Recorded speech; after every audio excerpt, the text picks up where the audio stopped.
Aprende filosofía con el mundo de Sofía. Capítulo 8. Atenas.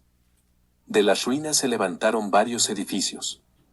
Aquella tarde, la madre de Sofía se fue a visitar a una amiga. En cuanto hubo salido de la casa, Sofía bajó al jardín y se metió en el callejón, dentro del viejo seto. Allí encontró un paquete grande junto a la caja de galletas. Se apresuró a quitar el papel. En el paquete había una cinta de video. Entró corriendo en casa. Una cinta de video. Eso sí que era algo nuevo. Pero ¿cómo podía saber el filósofo que tenían un video? ¿Y qué habría en esa cinta? Sofía metió la cinta en el aparato, y pronto apareció en la pantalla una gran ciudad. No tardó mucho en comprender que se trataba de Atenas, porque la imagen pronto se centró en la Acrópolis. Sofía había visto muchas fotos de las viejas ruinas. Era una imagen viva. Entre las ruinas de los templos se movían montones de turistas con ropa ligera y cámaras colgadas del cuello. ¿Y no había alguien con un cartel? Allí volvía a aparecer. ¿No ponía Hilde? Al cabo de un rato, apareció un primer plano de un señor de mediana edad. Era bastante bajito, tenía una barba bien cuidada, y llevaba una boina azul. Miró a la cámara y dijo: «Bienvenida a Atenas, Sofía. Seguramente te habrás dado cuenta de que soy Alberto Knox. Si no ha sido así, solo repito que se sigue sacando al gran conejo blanco del negro sombrero de copa del universo. Nos encontramos en la Acrópolis. La palabra significa el castillo de la ciudad, o, en realidad, la ciudad sobre la colina. En esta colina ha vivido gente desde la edad de piedra. La razón es, naturalmente, su ubicación tan especial. Era fácil defender este lugar en alto del enemigo. Desde la Acrópolis se tenía, además, buena vista sobre uno de los mejores puertos del Mediterráneo, el Pireo. Conforme Atenas iba creciendo abajo, sobre la llanura, la Acrópolis se iba utilizando como castillo y recinto de templos. En la primera mitad del siglo VA.C. se libró una cruenta guerra contra los persas, y en el año 480, el rey persa, Jerjes, saqueó Atenas y quemó todos los viejos edificios de madera de la Acrópolis. Al año siguiente, los persas fueron vencidos, y comenzó la edad de oro de Atenas, Sofía. La Acrópolis volvió a construirse, más soberbia y más hermosa que nunca, y ya desde entonces únicamente como recinto de templos. Fue justamente en esa época cuando Sócrates anduvo por calles y plazas, conversando con los atenienses.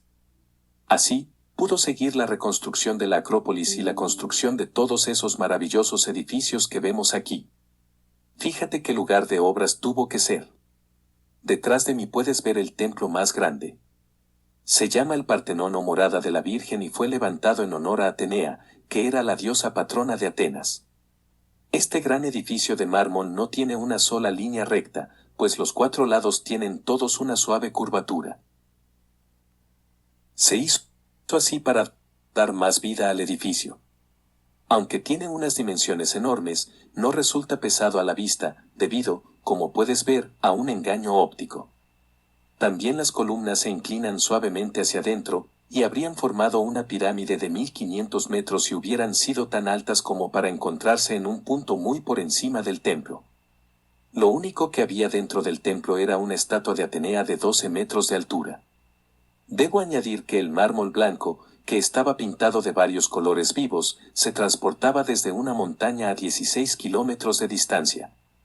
Sofía tenía el corazón en la boca. ¿De verdad era su profesor de filosofía el que le hablaba desde la cinta de video? Solo había podido vislumbrar su silueta una vez en la oscuridad, pero podía muy bien tratarse del mismo hombre que ahora estaba en la Acrópolis.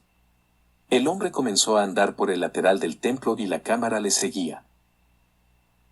Finalmente se acercó al borde de la roca y señaló hacia el paisaje. La cámara enfocó un viejo anfiteatro situado por debajo de la propia meseta de la Acrópolis. Aquí ves el antiguo teatro de Dionisos, prosiguió el hombre de la boina. Se trata probablemente del teatro más antiguo de Europa.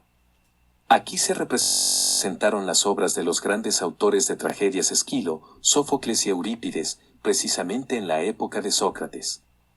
Ya mencioné la tragedia sobre el desdichado Edipo Rey. Pues esa tragedia se representó por primera vez aquí. También hacían comedias. El autor de comedias más famoso fue Aristófanes, que, entre otras cosas, escribió una comedia maliciosa sobre el estrafalario Sócrates. En la parte de atrás puedes ver la pared de piedra que servía de fondo a los actores. Esa pared se llamaba Esquené y ha prestado su nombre a nuestra palabra escena. Por cierto, la palabra teatro proviene de una antigua palabra griega que significaba mirar. Pero pronto volveremos a los filósofos, Sofía. Demos la vuelta al Partenón y bajemos por la parte de la fachada. El hombrecillo rodeó el gran templo y a su derecha se veían algunos templos más pequeños. Luego bajó unas escaleras entre altas columnas. Desde la meseta de la Acrópolis subió a un pequeño monte y señaló hacia Atenas. El monte sobre el que nos encontramos se llama Areópago. Aquí era donde el Tribunal Supremo de Atenas pronunciaba sus sentencias en casos de asesinato. Muchos siglos más tarde, el apóstol Pablo estuvo aquí hablando de Jesucristo y del cristianismo a los atenienses. Pero a ese discurso ya volveremos más adelante. Abajo, a la izquierda, puedes ver las ruinas de la antigua plaza de Atenas. Excepto el gran templo del dios herrero, Hefesto, solo quedan ya bloques de mármol. Bajemos. Al instante, volvió a aparecer entre las viejas ruinas. Arriba, en la parte superior de la pantalla de Sofía, se erguía el templo de Atenea sobre la Acrópolis.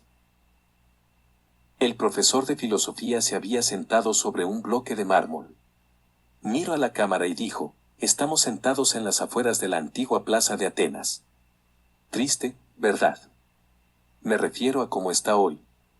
Pero aquí hubo, en alguna época, maravillosos templos, palacios de justicia y otros edificios públicos, comercios, una sala de conciertos e incluso un gran gimnasio. Todo, alrededor de la propia plaza, que era un gran rectángulo. En este pequeño recinto se pusieron los cimientos de toda la civilización europea. Palabras como política y democracia, economía e historia, biología y física, matemáticas y lógica, teología y filosofía, ética y psicología, teoría y método, idea y sistema, y muchas, muchas más, proceden de un pequeño pueblo que vivía en torno a esta plaza.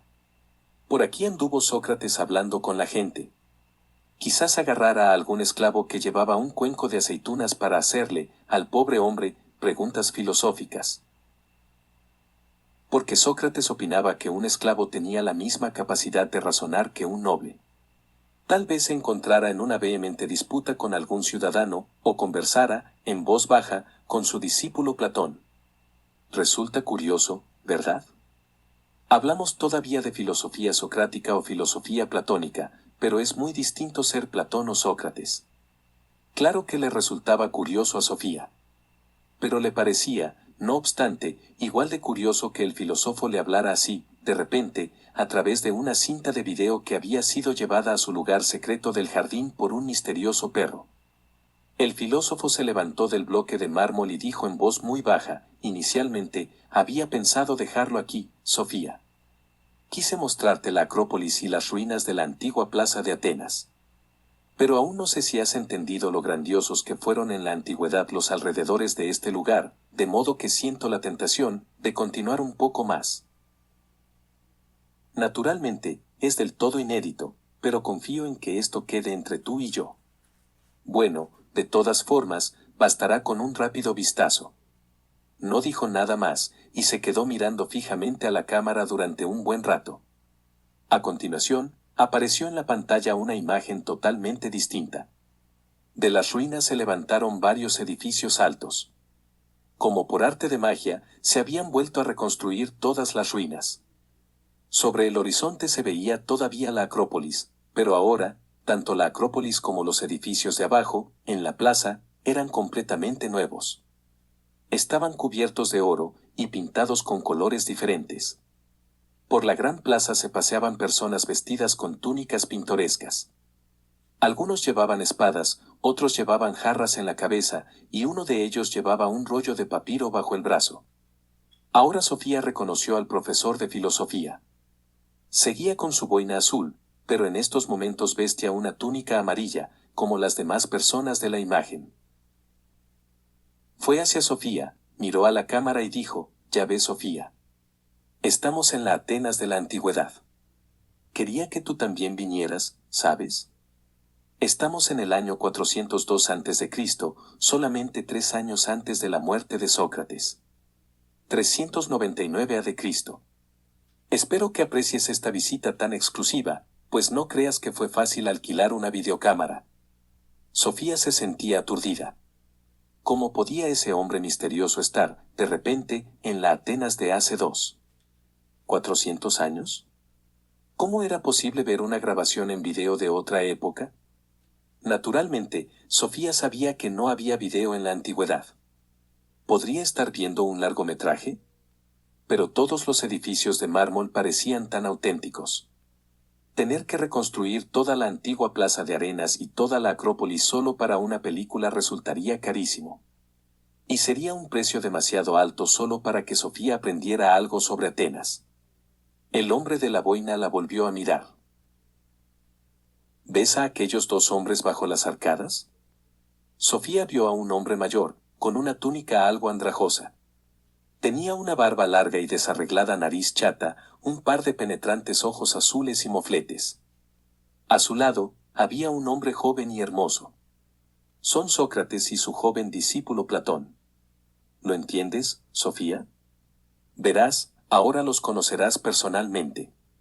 El profesor de filosofía se acercó a los 2 hombres que estaban de pie bajo un alto tejado. Levantó la boina y dijo algo que Sofía no entendió. Seguramente era en griego. Pero, al cabo de un instante, miró directamente a la cámara de nuevo y dijo: «Les he contado que eres noruega y que tienes muchas ganas de conocerlos. Ahora Platón te hará algunas preguntas para que las medites. Pero tenemos que hacerlo antes de que los vigilantes nos descubran».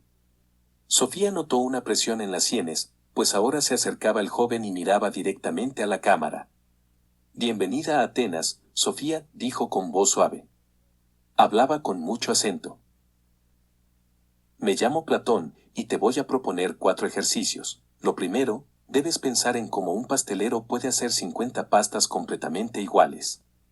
Luego, puedes preguntarte a ti misma por qué todos los caballos son iguales.